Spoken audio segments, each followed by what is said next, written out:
Alléluia, oui, je t'adore, oh Dieu. Je reconnais que toutes tes œuvres sont parfaites.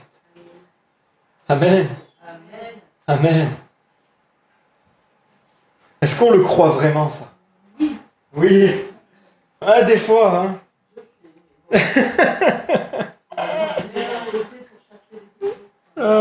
Des fois, on sait que c'est vrai, mais des fois, on va se battre avec notre âme, avec notre chair qui veut trouver des solutions autres, qui veut faire qu'à sa tête. Et on doit proclamer ces paroles, on doit proclamer, oui Seigneur, c'est toi qui es parfait. C'est toi qui as tout entre tes mains, c'est toi qui es au contrôle de tout, Seigneur. Nous devons seulement marcher avec toi, à côté de toi, dans le chemin que tu nous as indiqué. Être avec toi, Seigneur. Ouais, dans ce chemin étroit. Amen. On est attiré par les chemins larges. On est attiré par les belles choses, par les fastes, et même quand on est chrétien, hein, on est attiré par les bénédictions. On aime les bénédictions. Alléluia. Mais des fois, on peut être un peu trop attiré vers ça. Et on oublie certaines choses, on oublie certaines substances, certaines valeurs. Ce qui nous semble bon, ouais. On doit être attiré par Christ. On doit être attiré par Christ. Pas par les bénédictions. Si on est attiré par Christ, les bénédictions vont venir. Si on est attiré par les bénédictions, c'est pas forcément Christ qui va venir. Alléluia. Quelle joie encore, allez. Je vais pas prêcher longtemps encore. Je vais vous faire grâce. À moi aussi, je me fais grâce parce que je suis liquide là. Il fait chaud. Mais il y a une parole de Dieu ce matin. Il y a une parole de Dieu ce matin. Je vous avoue que cette semaine, la fin de cette semaine, j'ai vécu des turbulences de l'âme. Ça s'est pas forcément vu. Ma chérie hier quand même me disait « Ça va ?» Je disais « Ouais, ça va. » Je mettais ça sur le dos que moi, quand je passe une journée à la maison et que je fais pas grand-chose, le soir, je suis chafouin parce que j'ai besoin de bouger, j'ai besoin de faire des trucs et j'ai du mal avec le repos. et je pensais que c'était ça. Je pensais que c'était, comme il fait chaud, on se repose, on fait pas grand-chose, on reste un peu à la maison. Et moi, je veux faire des choses, je veux bouger. Bon, hier soir, je suis quand même allé faire du sport, mais j'ai besoin de faire des activités. Et ce matin, je me suis rendu compte que non, c'était une turbulence de l'âme. C'était mon âme qui était en turbulence. Alors, est-ce que ça vous arrive d'avoir des turbulences de l'âme? Oui. Ça arrive, hein? Alors, je vais vous donner une solution. Clé en main. Dis pas toi, amen vite, Jean-Pierre. Pour ne plus avoir de turbulence de l'âme. Qui ne veut plus avoir de turbulence? Aïe. Si vous ne voulez plus avoir de turbulence, il ne faut pas décoller. Restez sur terre, vous n'aurez plus de turbulence. Si vous décollez, si vous êtes en haut, si vous êtes dans l'avion de Jésus, si vous êtes avec Jésus, il va y avoir des turbulences. Mais c'est pas grave. Le pilote, il est bon. Le pilote, il sait ce qu'il fait. Le pilote, il est au contrôle. Alors si on ne veut pas de turbulence, on reste à terre. Mais on ne verra rien. Et on n'ira pas bien loin. N'ayons pas peur des turbulences. N'ayons pas peur des turbulences. Les turbulences, on les affronte. Parce que dans l'avion, c'est pas un bateau, mais c'est comme les tempêtes, c'est pareil. Si on veut pas avoir de tempête, reste au port. Mais si tu restes au port, tu verras rien. Si on veut pas de turbulence, on reste les deux pieds sur terre et on attend. Par contre, si on monte...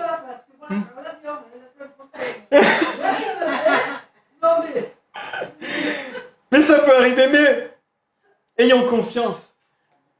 Parce que Jésus est aux manettes. Jésus, c'est le pilote. Et il ne laissera pas la barque, il ne laissera pas l'avion, il ne laissera pas ta vie chavirer. Si tu lui fais confiance, ne saute pas de l'avion, ça peut être dangereux. Reste dedans, fais-lui confiance. C'est qu'un passage, c'est qu'un moment. Et c'est vraiment ce que j'ai reçu aussi ce matin. Des fois, on peut avoir peur de ça et on peut se sentir mal et ça nous met dans des... C'est pas grave. Soyons conscients des fois de notre humanité, de nos émotions, de ce qui peut passer. On ne panique pas, on reste calme. Comme les hôtesses disent, restez calme. Le pilote, il gère. Le pilote, il gère. Repasse ça sur ta vie. Repasse ça dans ton cœur. Le pilote, Jésus, il est au contrôle. Jésus, il est au contrôle. Reste dans l'avion, reste à côté de lui. Reste proche de lui. Continue à le chercher. Il est au contrôle. Ça bouge, ça bouge. La barque, elle prend l'eau, l'avion, il tremble. Il est au contrôle. Il est au contrôle. Amen. Amen. Hier, la dernière fois, on a parlé de la joie. Et il y avait ces points de comment avoir la joie. Et comment chercher cette joie, comment trouver cette joie. Et on a vu que on est fait pour être joyeux. Amen. Non, c'est pas rentré. Jésus nous a créés, Dieu nous a créés pour être dans la joie. La volonté de Dieu pour nos vies, c'est qu'on soit dans la joie. Moi, ça me fait du bien de me rappeler ça. Quand il y a la tristesse qui arrive, quand il y a la tristesse qui essaye de me lancer un harpon, je dis non, mais Dieu me veut dans la joie. Et quand je suis dans la joie, ça réjouit son cœur. Et moi, je veux réjouir le cœur de mon Dieu, alors je veux être dans la joie. Je veux pas laisser passer la tristesse. J'étais quelqu'un de très mélancolique, donc quand je parle de ça, c'est d'expérience aussi. Et c'est encore un combat. Je dis non, allez, j'arrête de repasser, comme on a introduit ce matin. Je ne repasse pas les choses mauvaises, je repasse les bontés de l'Éternel. Je repasse des bonnes choses sur mon cœur. Je décide de proclamer la grâce de Dieu, la bonté de Dieu, de me réfugier en lui et de chercher cette joie. Et quand je remarquais sur le groupe les points, il y a un point qui m'a encore sauté aux yeux. C'est le premier. Le premier point, c'était notre fidélité à Jésus, de suivre ses commandements, mais surtout d'obéir et de suivre Jésus. Et quand j'ai réécrit ça, c'est comme je me suis dit, mais est-ce qu'on a bien compris vraiment ce que c'est de obéir et de suivre Jésus? Et j'ai médité, j'ai cherché. Et en fait, je pense qu'il y a une différence entre obéir aux commandements et suivre Jésus. Les deux choses vont ensemble, mais ce n'est pas forcément identique. On peut obéir aux commandements et pas suivre Jésus. Alors comment c'est possible? Il y a des exemples dans la Bible, on peut lire dans Matthieu 16, dans Matthieu 19, pardon. Dans Matthieu 19, au verset 16, on connaît cette histoire, hein, c'est la parabole pas une parabole, mais c'est l'histoire du jeune homme riche. On peut lire que tout à coup un homme s'approche de Jésus et lui demande « Maître, qu'est-ce que je dois faire ?» Alors là déjà, on en a parlé de ça. « Qu'est-ce que je dois faire de bon pour avoir la vie avec Dieu pour toujours ?» Jésus lui répond « Pourquoi est-ce que tu m'interroges sur ce qui est bon ? Et un seul est bon, c'est Dieu. Si tu veux entrer dans la vie avec Dieu, obéis au commandement. » L'homme lui dit, mais quel commandement? Jésus répondit, ne tue personne, ne commets pas d'adultère, ne vole pas, ne témoigne pas faussement contre quelqu'un. Respecte ton père et ta mère, aime ton prochain comme toi-même. Le jeune homme dit, j'ai obéi à tout cela. Qu'est-ce que je dois faire encore? Il y a certaines versions qui disent, j'ai obéi depuis ma jeunesse. Ce n'est pas depuis hier qu'il obéissait, c'est depuis sa jeunesse. Jésus lui dit, si tu veux être parfait, va, vends tout ce que tu as et donne l'argent aux pauvres. Alors tu auras des richesses auprès de Dieu. Ensuite, viens et suis-moi. Quand le jeune homme entend cela, il s'en va tout triste parce qu'il possédait beaucoup de choses. On connaît cette parabole. C'est pas une parabole. On connaît cette parole. Là, on a quelqu'un qui obéissait. Il était irréprochable. Il avait tout coché. Mais pourtant, il n'a pas réussi à suivre Jésus. Pourtant, quand Jésus était devant lui, il n'a pas réussi à suivre Jésus. Parce qu'il y a une différence entre obéir et suivre. On peut obéir au commandement de la parole de Dieu. Mais suivre Jésus, c'est quand Jésus te donne une parole personnelle à toi, qu'il n'a pas forcément donnée à ton frère et à ta sœur, qui est pour toi et pour toi seul. Là, ce que Dieu demandait à ce jeune homme, c'était de lâcher parce il avait l'assurance dans tous ses biens. Dieu ne nous demande pas forcément de vendre nos maisons, de vendre nos voitures, de faire comme ça. C'est pas un modèle. C'était pour cet homme-là. C'était que pour le suivre, il devait se détacher des choses matérielles. Il devait faire confiance à Jésus. Il devait lâcher tout ce qu'il a emmagasiné. C'est un jeune homme qui est riche. Comment tu peux être jeune et riche déjà? Alors peut-être il a eu une ascension fulgurante. Là, on est en l'époque des startups. Mais à l'époque, les startups, ça n'existait pas. Souvent, la richesse, c'était des héritages. Vendre, ça pour lui, c'était comme presque un peu renier aussi. C'est gaspiller. Mais qu'est-ce qu'on va penser de moi? Je laisse tout le passé. Je laisse tout ce que mes aïeux ont fait. J'abandonne tout pour suivre quelqu'un et que je connais pas très bien. Ça peut être une folie. Des fois, quand on se rend compte, des fois, il y a une profondeur qui peut être dans la Bible. C'était pas facile pour ce jeune homme. Il a été élevé dans sûrement de l'abondance. Alors ça, c'est une interprétation. Ça n'appartient qu'à moi. Hein. Mais on peut se laisser, on peut laisser notre analyse aller sur ces chemins. Il a été élevé dans une abondance, il a été élevé dans une richesse. Il y avait un statut, il y avait quelque chose. Oui, c'était son travail aussi. Il était jeune, mais il a travaillé, il a eu un empire, une richesse. Et Jésus lui dit, ça vaut rien, ça. Tout ce que si tu as hérité, si tu as construit, si tu as machin, ça vaut rien. Lâche tout ça et suis-moi. Et là, il n'a pas obéi à la parole de Dieu. Il n'a pas obéi à la parole vivante que Jésus lui a mis dans ses oreilles. Il a obéi à la parole écrite. Alléluia, c'est une bonne chose. Et donc du coup, c'était quelqu'un qui était sûrement là très respectable, riche, d'une bonne situation. Donc la parole l'a gardé d'être quelqu'un de mauvaise vie ou d'être dans la pauvreté, etc. Peut-être. Mais la parole vivante de Jésus, il ne l'a pas écoutée. Il n'a pas voulu la recevoir parce qu'il y avait tellement de barrières, tellement de choses qui bloquaient. Alors on peut lire cette histoire avec un peu de hauteur et se dire oui, il n'a pas voulu vendre. Mais je pense qu'il y a beaucoup de choses, nous aussi, qu'on refuse de lâcher.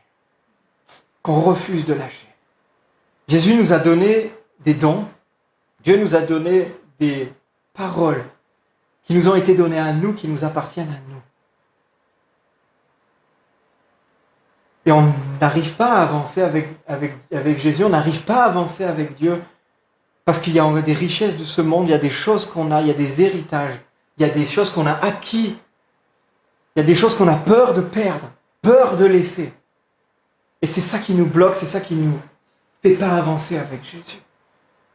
Alors quand je lis moi cette parabole, cette parole du jeune homme riche, je la prends aussi pour moi. Julien, qu'est-ce que tu n'as pas encore lâché? Qu'est-ce que tu n'as pas encore lâché pour me suivre pleinement? Alors peut-être on a un petit pas, on fait des petits pas timides. Gloire à Dieu. Merci pour les pas timides qu'on fait, parce que c'est quand même des pas. Ne méprisons rien. Ne méprisons aucun avancement avec Dieu. Ne méprisons aucune victoire avec Dieu. Des fois on dit des petites victoires. Il y a des victoires. Basta. Amen. Alors des fois on en a marre de faire des petites choses. Alors là on se dit, Seigneur, je veux un plus grand pas. Mais c'est une bonne chose aussi. Mais il y a des victoires. Il y a des pas avec Dieu. Et des fois il y a des choses qui vont nous bloquer. Et dans ça, moi je pense qu'il y a une joie aussi. La joie de suivre Christ. Il y a une joie dans le fait de suivre Jésus. Et des fois on peut être dans ces turbulences de l'âme, on peut être dans ces turbulences de vie qui ne sont pas liées aux circonstances, qui sont liées à nos propres choix, qui sont liées à ce que nous suivons, qui sont liées à ce que nous décidons de faire ou de ne pas faire.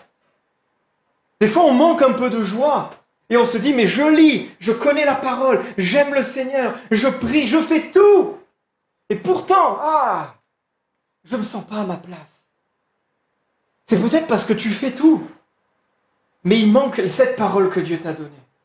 Tu en es où avec le don que Dieu t'a donné? Tu en es où avec la parole que Dieu t'a donnée? Tu en es où avec le rêve qui est sur ton cœur?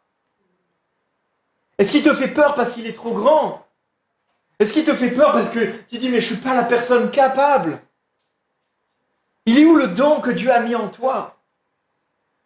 Et des fois, quand on laisse ça de côté, il y a une tristesse qui s'installe. Parce qu'on n'est pas dans la marche avec Jésus.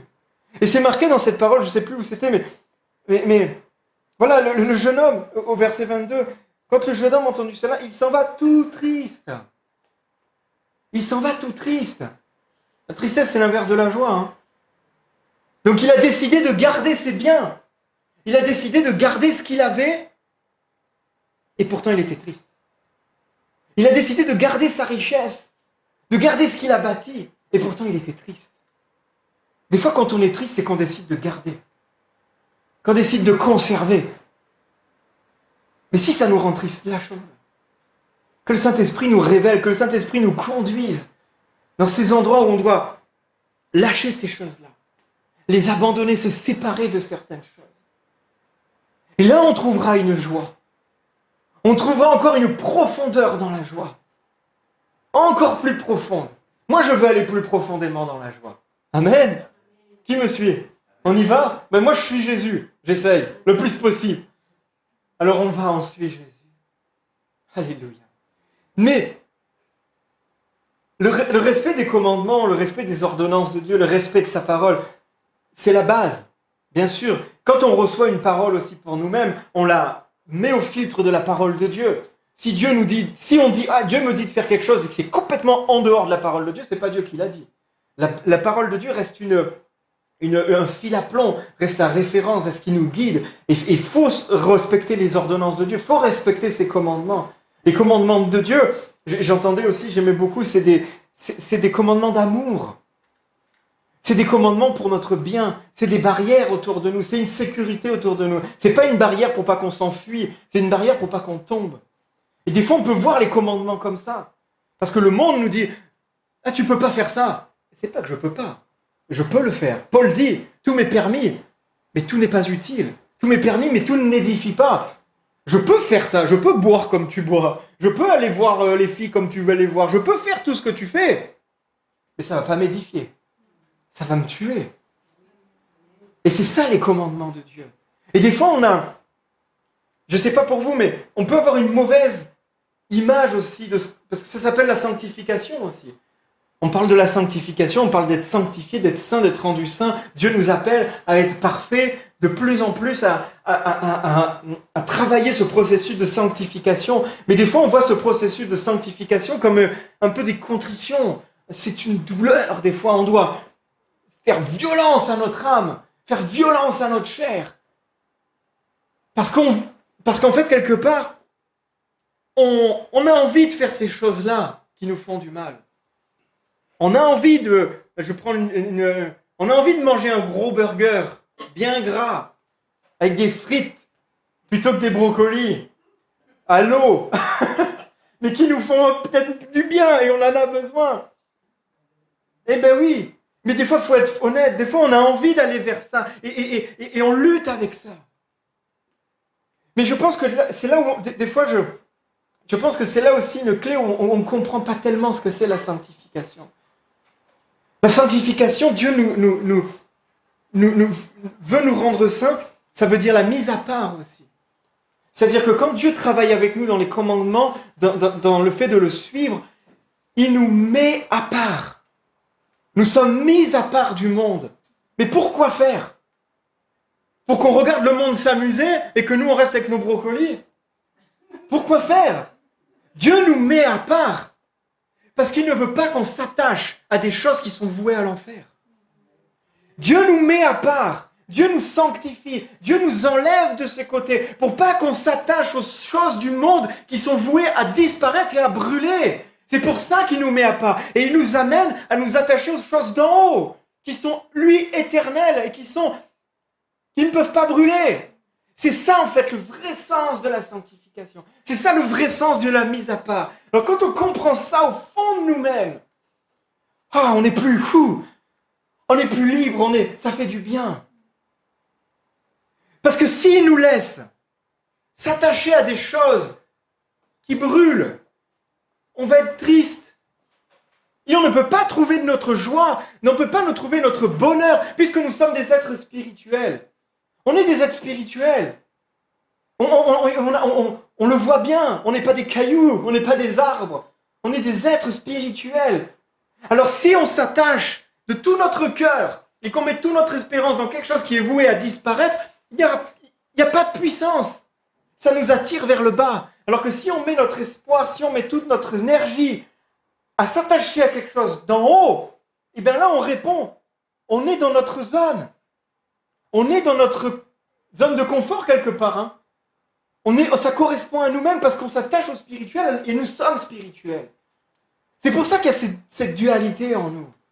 C'est pour ça qu'il y a ce combat des fois et cette incompréhension.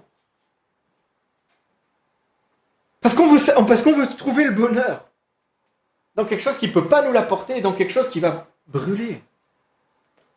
Si on te dit, tu vas travailler toute une journée et tu vas travailler juste pour quelque chose qui va durer 1 minute, mais qui est beau, tu ne vas pas le faire. Et pourtant, des fois, c'est ce qu'on fait, on travaille, alors ça dure un peu plus longtemps, et ça finit par partir, ça finit par se flétrir, par se faner. Alors ça, c'est l'aspect le côté obéissance, qui est une bonne chose. Mais Jésus nous demande de le suivre. Jésus nous demande de le suivre. De le suivre avec les paroles qu'il nous a données. Michée 6, au verset 8. Vous connaissez encore ça par cœur. Au verset 8, nous dit, alors je suis en parole de vie, donc je vais peut-être mettre en second 21, c'est plus commun.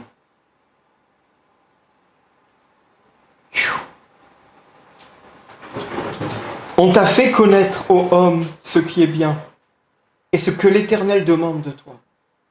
C'est que tu mettes en pratique le droit, que tu aimes la bonté, et que tu marches humblement avec ton Dieu. Waouh, j'aime tellement ce passage, j'aime tellement ce verset. On t'a fait connaître, ô homme. Des fois on dit, Seigneur, qu'est-ce qu'il faut que je fasse? On t'a fait connaître. Des fois on demande tellement des choses à Dieu qu'on a déjà reçues. Pas vous? Et en fait, quand Dieu nous donne quelque chose, des fois on ne l'attend pas. Et après quand on lui dit, Seigneur, parle-moi, il nous rappelle quelque chose. Il nous dit, mais je t'ai déjà donné ça. C'est juste que tu ne marches pas avec.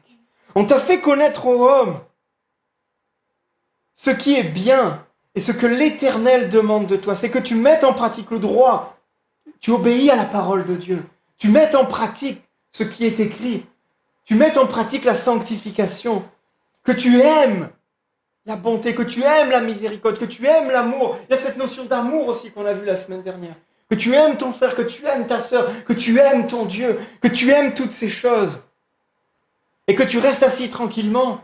Non, que tu marches humblement.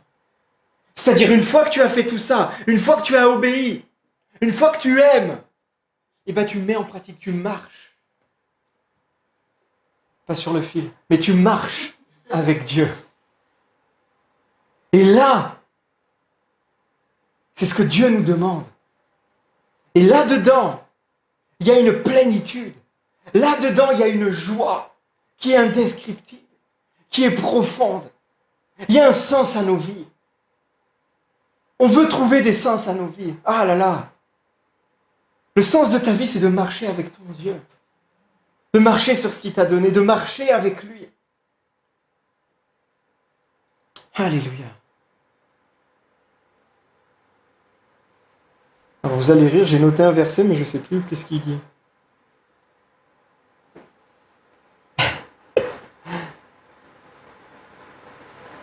Non, j'ai dû me tromper, c'est pas grave. Alléluia.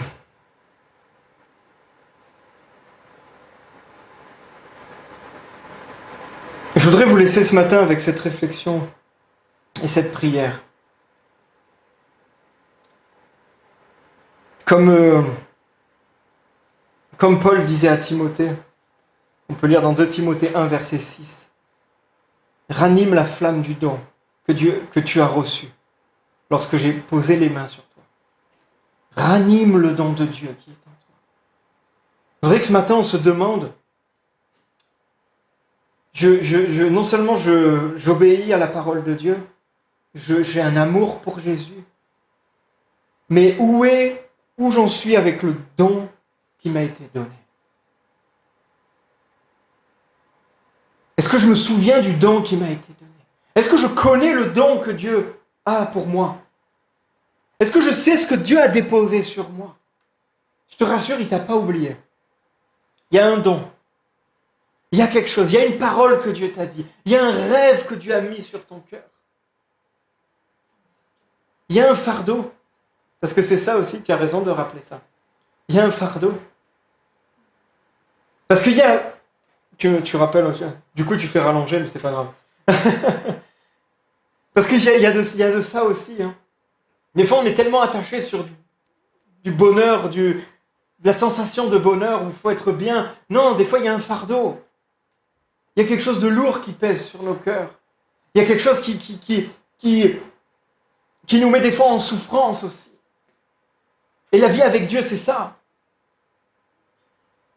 Si on ne veut pas souffrir, on ne suit pas Christ. Hein. Mais les gens du monde souffrent tout autant. Mais pourtant, eux, ils vont souffrir jusqu'à l'éternité. Paul, il dit, on souffre un moment. Des fois un peu plus intensément, mais on sera délivré après. Et il y a une dualité. J'aime beaucoup dans Ézéchiel 3.3, je crois que c'est. Ézéchiel 3.3, Dieu lui donne des rouleaux de tout ce que Ézéchiel doit dire. Et c'est des jugements. C'est marqué dessus, je ne sais plus, grincement de dents, c'est marqué gémissement, c'est marqué douleur. Et Dieu lui donne à Ézéchiel, il lui dit, tiens, ça c'est ce que tu dois dire au peuple. Et là, waouh, mince, moi je préfère dire autre chose au peuple. Et Dieu lui dit, mange ces rouleaux, mange ça.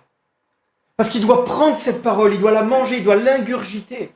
Avant de prophétiser quelque chose, avant de dire quelque chose, on doit nous-mêmes faire corps avec ça, la manger, l'intégrer en nous.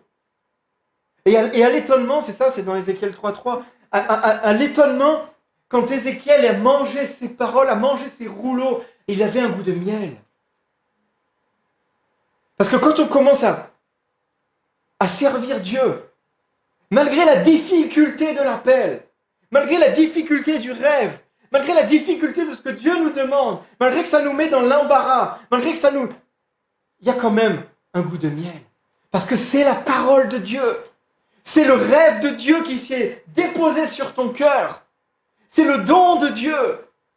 C'est ce que Dieu veut pour ta vie. Alors oui, ça a un goût de miel.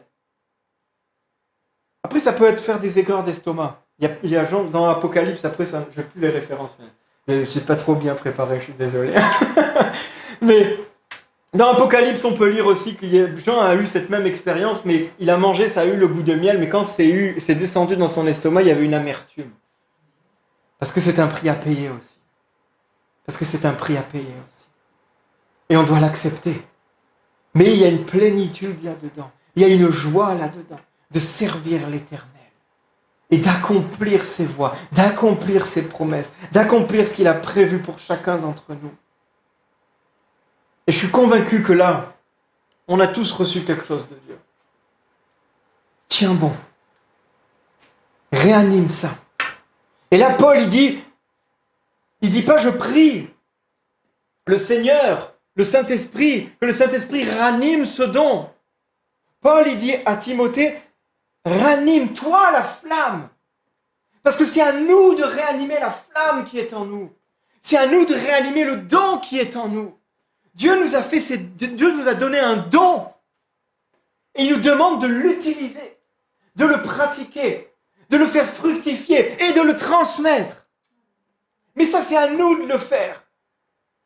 Ne perdons pas du temps. Attention avec cette parole, c'est dangereux. Mais des fois, on perd du temps à prier. Je m'explique. Des fois, on perd du temps à prier. Parce qu'on prie des choses que Dieu nous a déjà données. Et qu'il faut juste qu'on le mette en pratique. Si on prie, Seigneur, ranime le don, et que Jésus te dit, mais je te l'ai donné, et tu ne la pratiques pas, je ne peux rien réanimer parce que tu ne fais pas. Dieu ne va pas nous faire bouger notre main comme des pantins. Des fois, on prie pour quelque chose, mais c'est juste que là, à ce moment-là, la prière n'est pas la solution. La solution, c'est de marcher. La solution, c'est d'avancer. La solution, c'est d'aller. Go, comme il dit John. Et des fois, on perd du temps. Et ça nous fait passer pour spirituel, mais ouais, prions. Hein, alléluia. Sans cesse. Demandons sans cesse.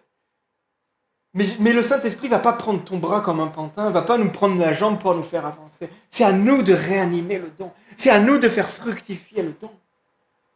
Un jour, je me souviens, au début, quand on était dans l'église, je vivais des choses tellement belles avec Dieu. À chaque fois, j'avais des pensées. Et quand le dimanche matin venait, il y avait ces mêmes pensées qui étaient partagées par le pasteur. Je sentais l'esprit, en fait. Je disais, mais waouh!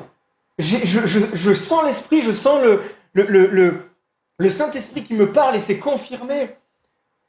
Et après, j'avais cette capacité, ce don de Dieu d'expliquer aussi les choses. Et là, j'ai reconnu qu'il y avait un don que Dieu avait déposé. Un don pour expliquer la parole, pour enseigner. Vous reconnaissez ça? Oui. Oui, vous m'avez reconnu comme pasteur, donc bon, j'espère encore. Hein. Mais c'est pas de l'orgueil de dire ça. Parce que c'est un don. Est-ce qu'on peut s'enorgueillir de quelque chose qu'on nous a donné? Non, mais il faut le reconnaître et l'utiliser. Et je reconnaissais ça. Et au bout d'un moment, je sentais que ça devait devenir public. La sphère familiale ne suffisait plus à ça. Ma femme, elle en avait trop sur la... Elle avait plein les oreilles. Non, je rigole. Et moi, je voulais pas. Moi, je disais non. Christian, il a marqué un mot ce matin, ça m'avait touché parce que moi, je répare les toilettes, ça me va. Oh, pas de problème. Je répare le sono, il n'y a pas de problème. Et Dieu m'avait dit, mais non, il faut maintenant que tu ouvres ta bouche. Et je disais non. Et un jour, Dieu m'a dit, mais si tu n'ouvres pas ta bouche, je te donnerai plus ça. Tu n'auras plus ça. Est-ce qu'il va m'enlever le don? Non, il ne m'enlève pas le don. Mais c'est que le don se redescend. Le don ne se pratique plus et redescend. Un don qu'on ne pratique pas va s'amenuiser. Un muscle que tu ne travailles pas va s'atrophier. Un rêve auquel tu ne t'accroches pas va s'oublier. Marie, quand elle a eu Jésus, quand elle a vu les bergers, on lit ça dans Luc 2, je crois, quand elle a vu tout ça, qu'est-ce qu'il est marqué? Elle repassa ça sur son cœur. Elle médita, et elle repassait tout ça pour pas oublier. Et pour pas oublier ce que Dieu lui avait confié. C'était pas rien. Hein. Alors si elle l'a fait avec une si grande chose, à combien plus forte raison nous, on ne doit pas se rappeler, repasser nos rêves. Seigneur, je me souviens de ce que tu m'as dit. Seigneur, je me souviens du don que tu m'as donné. Seigneur, je me souviens de ce fardeau que tu as que tu as mis sur mon cœur. Seigneur, je me souviens, quand je regardais cette situation, ça serrait mon cœur. C'est pas parce que tu es hypersensible, c'est pas parce que tu es fragile, c'est parce que Dieu a mis un fardeau sur ton cœur. Amen. Et qui te veut dans ces moments-là, et qui te veut agir là-dedans. Il y a des choses qui vont serrer mon cœur, qui vont pas serrer le vôtre. Il y a des choses qui vont serrer votre cœur et pas le mien. Mais ça, c'est l'Église. Et c'est ça qui est beau. Et quand on va être dans cette marche avec Jésus, on pourra être comme Paul et Silas à chanter dans la prison. Parce qu'on aura cette joie de servir l'Éternel. Et peu importe ce qui arrive, on aura cette joie de dire je suis dans la volonté de Dieu. Je suis dans ce que Dieu a prévu pour moi. Je suis le rêve de Dieu. Alléluia. On ne peut pas chanter dans la prison si on ne marche pas avec Dieu. On ne peut pas chanter dans la prison si on n'a pas entretenu ce talent, on n'a pas entretenu le don avec Dieu. Non, parce qu'on ne comprendra pas. On n'aura pas cette joie nécessaire, on n'aura pas cette espérance nécessaire, on n'aura pas cette puissance nécessaire qui nous vient de lui. Anise a parlé d'incantations ce matin. Ce n'est pas des incantations qu'on fait. Hein. C'est les sorciers qui font des incantations. Nous, on suit Jésus, on donne notre vie, et là, il y a une puissance spirituelle qui descend. Et là, il y a une force qui descend. Mais si on veut chanter dans la vallée, si on veut chanter dans les ténèbres, si on veut chanter dans la prison, il faut obéir à la parole de Dieu et suivre les paroles que Dieu nous a données. Et là, tu pourras chanter. Là, on pourra chanter. Et ça ne sera pas forcé, ça sera avec joie, avec bonheur. Voilà, alléluia. On va s'arrêter là. J'ai trop chaud. Mais qu'on reste avec ces paroles. Ranime le don. Ranime le don. Ranime le don. Non seulement tu vas trouver la joie, et c'est pour ton frère, c'est pour ta sœur, c'est pour ta famille, c'est pour tes enfants que tu fais ça.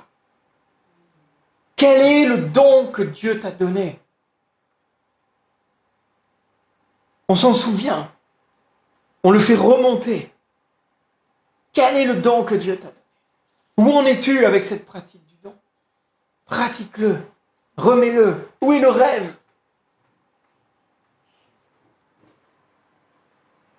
Où en es-tu avec ça? Et si tu marches avec ça, alléluia, tu dis j'obéis à Dieu. Je marche dans mon don. Prie aussi pour ton frère et ta sœur. Parce que nous sommes une église, nous sommes un corps. Prie pour les dons de ton frère et ta sœur. Prie que ces dons se manifestent de plus en plus. Prie pour qu'elles se renforcent dans ces dons. Prie pour qu'elles réaniment ce don. Sois un soutien. On n'est pas dans une course solitaire, on est dans une équipe. Parce que quand on va prier pour le don de notre frère et notre sœur, on va en être au bénéfice. Et grand courage. Continue. Continue. Oh mes bien-aimés, John et Wendy. Vous connaissez le don, continuez. Continuez. C'est le chemin, il est étroit. Il y a des turbulences, mais c'est le chemin de l'éternel. Et au bout, il y a la résurrection. Au bout, il y a la gloire. Au bout, il y a Jésus. Alléluia. Alléluia. On va prendre ce chant et on va finir comme ça. On va prier.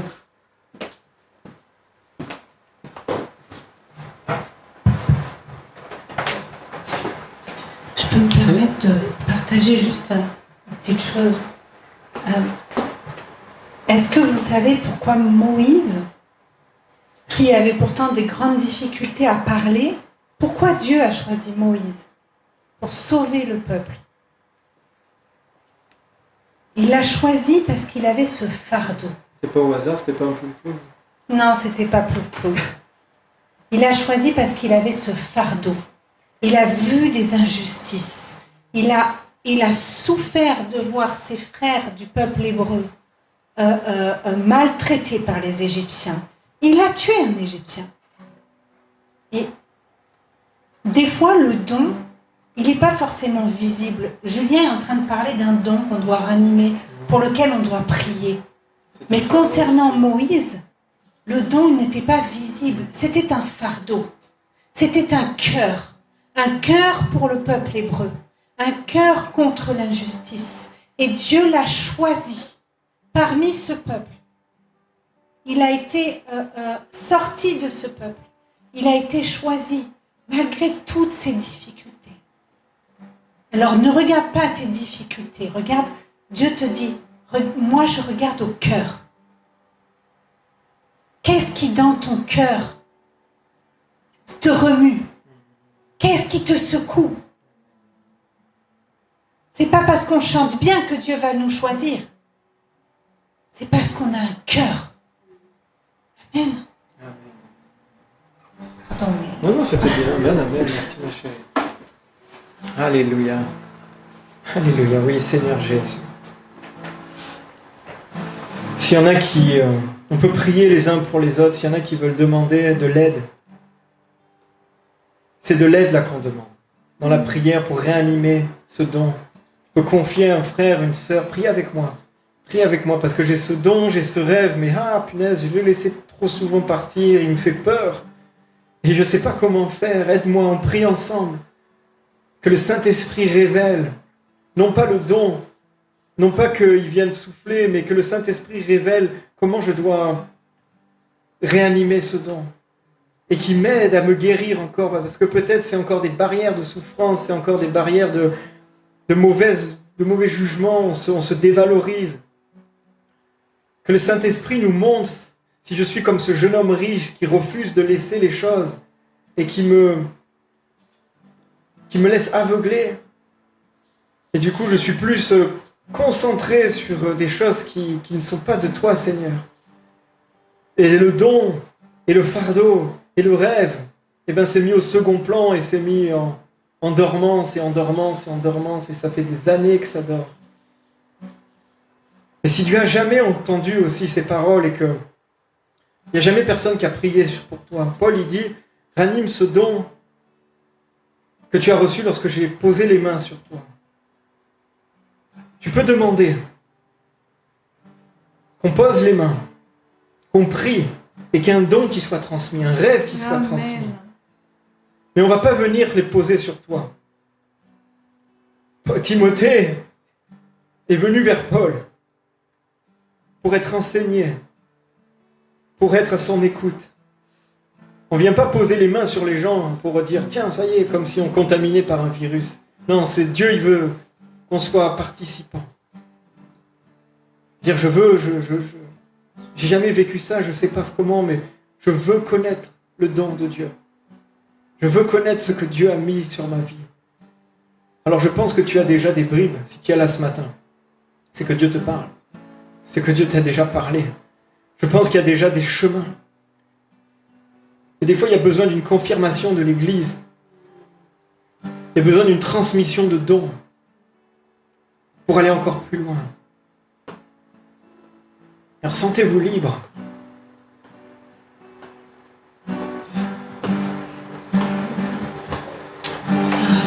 Moi, je veux prier contre tout esprit de paresse qui pourrait nous maintenir cloués au sol, qui pourrait nous faire croire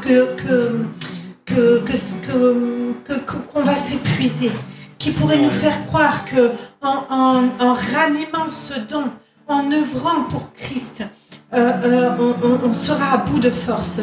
Alors non, je m'oppose à cet esprit de paresse qui est du monde. Je prie vraiment mes frères et sœurs pour que vous soyez encouragés, pour que nous soyons encouragés, que vraiment cette flamme soit ranimée. Je prie que le Saint-Esprit, qui est le souffle, vienne souffler dans les cœurs de chacun. Alléluia. Souffler sur ce don, souffler Alléluia. Sur les braises et qu'elles prennent feu.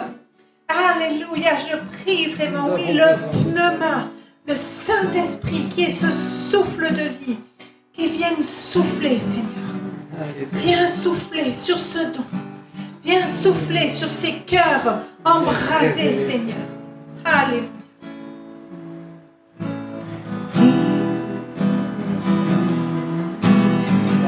Tu révèles, Seigneur, tu révèles ce matin. Souffle sur nous, souffle sur nous. Viens, esprit de révélation. Viens, esprit de révélation. Souffle sur nous, souffle sur nous. Viens, esprit de guérison. Viens, esprit de guérison. Tu guéris encore. Souffle tu équipes encore. Tu équipes encore. Viens, cet esprit de restauration. Viens, esprit de restauration.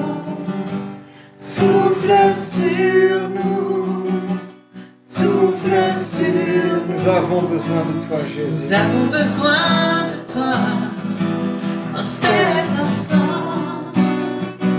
Seigneur, sois le centre de nos vies. Et quand s'élève un chant, une mélodie, témoignant de ta grâce infinie.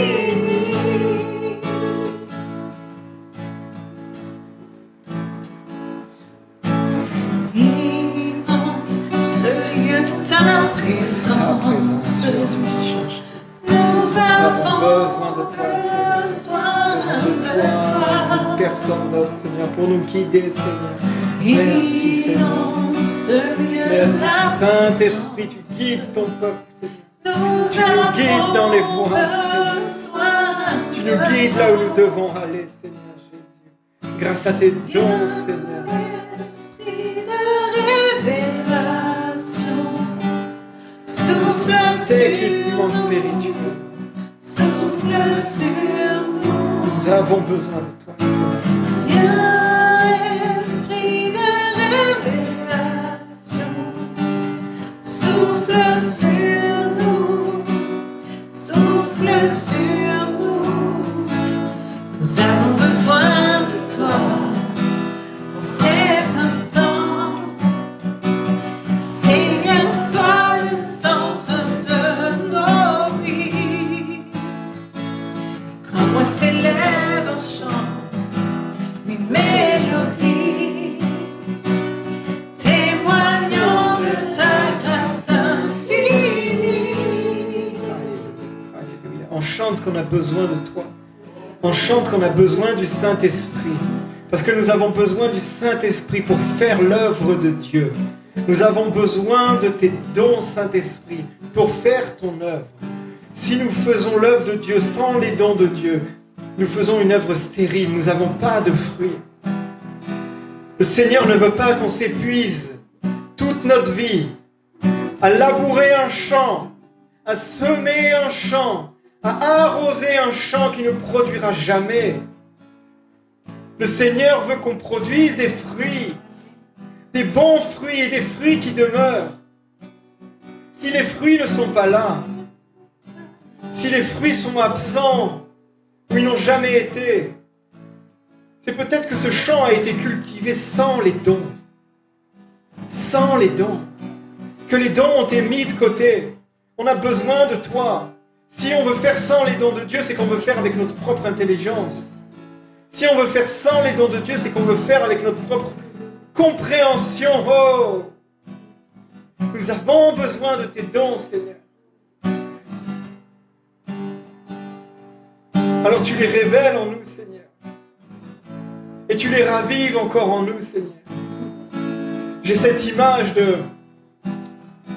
C'est comme si on a une maison qui est belle, qui est bien rangée.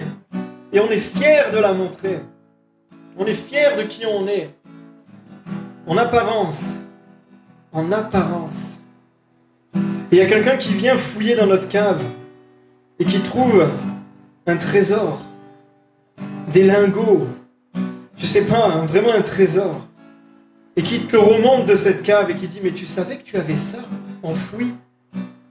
Et toi, tu te rappelais même plus. Et toi, tu te rappelais même plus. Et tu dis « Mais oui, c'est vrai, j'avais ça. » C'est ce que le Saint-Esprit fait ce matin. Le Saint-Esprit remonte ces choses-là aussi. Et il dit « Oh, regarde, rappelle-toi, rappelle-toi, rappelle-toi. » Alors, où tu les remets dans la cave, où tu les remets sous la poussière, où tu les réenterres comme un os, où tu décides de dire « Oh, je vais les utiliser maintenant. » Maintenant, ils ne reprendront plus la poussière. Maintenant, je réanime ce don. Maintenant, cette richesse, je la mets au service du royaume de Dieu. Maintenant, cette richesse, je l'enterre pas comme le serviteur qui a enterré ses talents. Maintenant, ces talents, je les fais fructifier pour ton royaume, Seigneur. Et alors là, tout mon travail, alors là, toutes les paroles que je dis, tout ce que je prie, oh, vont avoir une autre saveur, vont avoir une autre dimension, parce qu'il y aura une richesse, il y aura les dons de l'Esprit.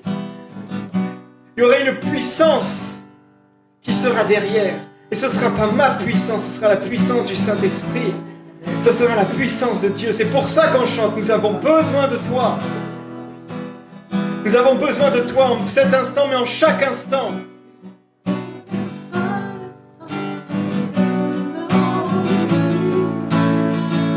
Nous avons besoin de toi en cet instant. Seigneur, sois le centre de nos vies. Et quand moi s'élève un chant, une mélodie, témoignant de ta grâce infinie. ta présence, Seigneur, ta présence. Ce lieu de ta présence, Tant besoin de toi. nous avons besoin Tu es la de toi. source de toute joie, Seigneur. Tu es la source de toute plénitude. Inonde encore ce lieu. Ce lieu de ta présence, nous avons besoin de toi. Inonde nos cœurs de ta présence, Seigneur. Inonde nos cœurs. Inonde ce lieu de ta présence, nous avons besoin de toi. Inonde nos cœurs, Seigneur. Inonde nos cœurs. Inonde nos cœurs de ta présence, nous avons besoin de toi.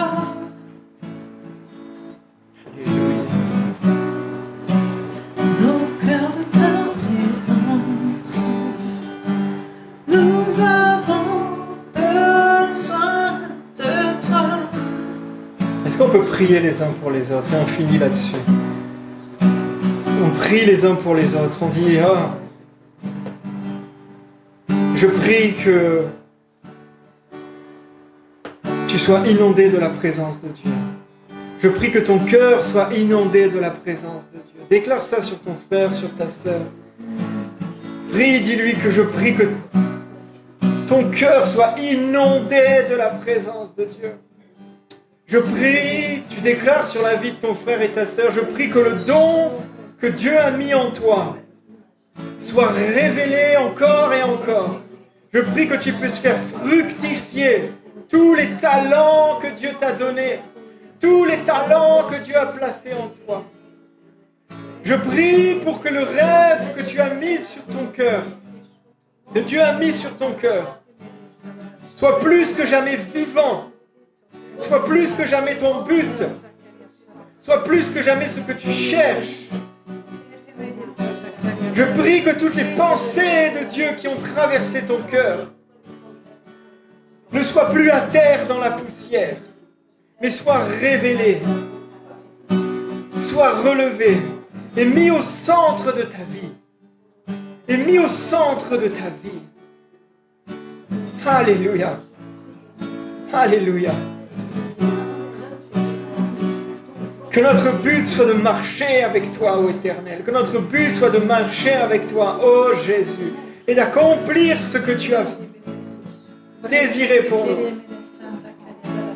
Merci Seigneur. Merci Jésus. J'ai besoin de toi, ô Jésus.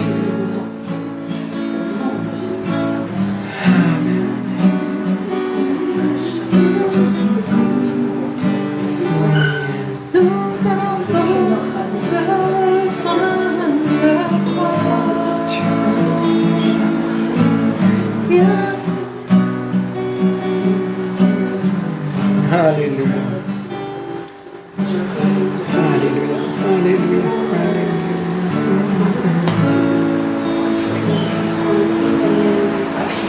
Merci Seigneur. Merci pour tous les dons, pour tous les talents, pour toutes ces choses extraordinaires que tu as déposées dans cette église. Merci Seigneur. Merci Seigneur. Parce que tu vas les multiplier. Tu vas les multiplier. Alléluia. Je prie qu'on réalise aussi de plus en plus que toutes ces choses dont on parle viennent de l'Éternel. Amen. Viennent de Dieu le Père. Vient du Père des Lumières. Vient du Créateur de l'univers. Le rêve qui est sur ton cœur, c'est un morceau du cœur de Dieu. Waouh! Oh! Un morceau de la pensée de Dieu qu'il a décroché de ton cœur, de son cœur, et qu'il a placé dans le tien. Parce qu'il t'a équipé et qui te fait confiance et qui a dit voilà, oh, moi je peux le faire tout seul, mais elle peut le faire aussi, lui peut le faire aussi. Tiens, je te donne ça. Amen. Je te donne ce don. Je te donne ce fragment. Oh, un morceau du cœur de Dieu. Mais quelle grâce. Mais quelle grâce. Mais quelle grâce. C'est un talent. C'est un talent qui nous a été donné de la main de notre Père. De la main de notre Père. Alléluia. Oh Seigneur Jésus.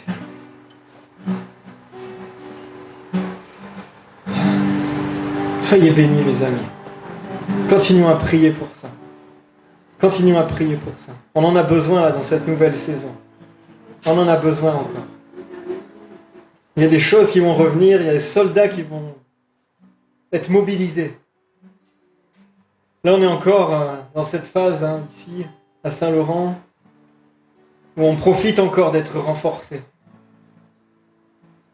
Mais il va y avoir cette phase où on va reprendre un local, on va se remettre au milieu de la ville. On va retourner dans la fosse, mes amis. Oh, est-ce que ça va être facile? Il va y avoir des turbulences. Mais on va pêcher beaucoup de poissons. Amen. On va pêcher beaucoup de poissons.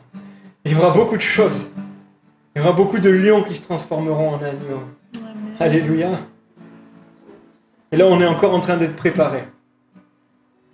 On est encore en train d'être préparé par le Seigneur. Encore en train d'équiper. Quand on va y aller, waouh, ça va. Vous êtes forts. Vous êtes forts. Alléluia. Amen, amen, amen. Là, Dieu voit des vaillants soldats, Amen. des vaillants héros qui vont se lever et qui vont accomplir ce que l'Éternel a décidé. On est le prolongement de sa parole. Alléluia. Il a envoyé sa parole, il a envoyé ses enfants